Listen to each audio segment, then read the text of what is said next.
ഒന്നും എനിക്ക് അറിയാഞ്ഞിട്ടല്ല. കഥകൾ ഓരോന്ന് കേട്ടിട്ട് അയാൾ ഈ ജന്മം കാണാനുള്ള യോഗം ഉണ്ടാക്കല്ലേന്ന് പ്രാർത്ഥിക്കുന്നവളാ ഞാൻ. അതേ മനുഷ്യന്റെ അത് ഓർക്കുമ്പോഴാ. അയാളുടെ കാര്യം കളയു കുട്ടി. ഏഴിലക്കര അമ്പലത്തിലെ മൂർത്തിയുടെ മുമ്പില് എത്രയോ പുകൾപെറ്റ കലാകാരന്മാര് വന്ന് നൃത്തം ചവിട്ടിയ മണ്ഡപത്തില് അവിടുന്ന് തുടക്കം കുറിക്കാൻ കിട്ടണ യോഗം അതെന്റെ കുട്ടിയുടെ ഭാഗ്യാണെന്ന് കരുതണം.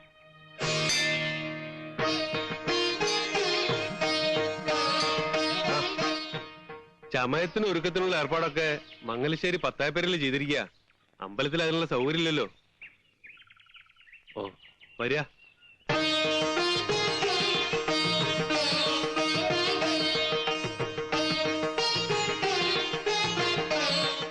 വരിക. ഇതാ പത്തായപ്പേരയിലേക്ക്. ഒരുക്കെല്ലാം പൂർത്തിയായ ഇവിടുന്ന് പോവാം അമ്പലത്തിലേക്ക്.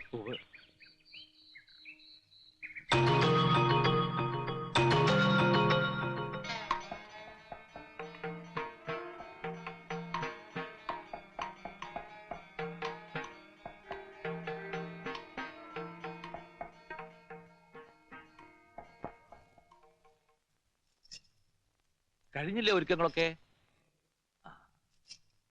ഒന്ന് കാണട്ടെ കുട്ടിയെ. അസലായിരിക്കണം.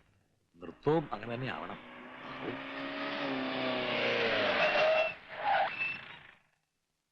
ഭാനുജി, നീലകണ്ഠൻ ഇങ്ങോട്ട് വാ കുട്ടി. എന്തത്ര വിശേഷിച്ച് കാണാൻ? നീ ആ പൂവൊന്ന് വേറെ എടുത്തേ. നീലകണ്ഠൻ വിളിക്കുന്നു. എല്ലാരും പൂമുഖത്തേക്ക് വരാൻ പറഞ്ഞു.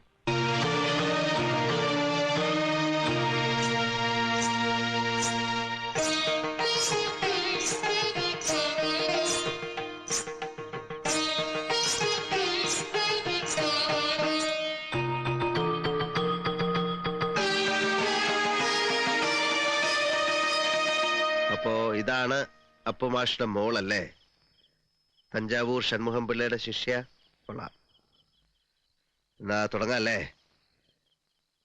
ഉവ്വ്. എന്നാ നേരം കളയാണ്ട് അമ്പലത്തിലേക്ക് ഇറങ്ങാം.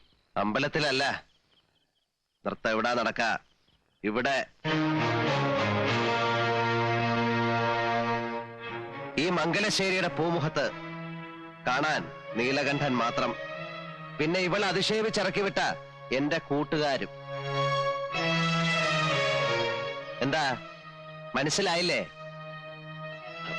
പറഞ്ഞത് അമ്പലത്തിലെ പാട്ടുപുര.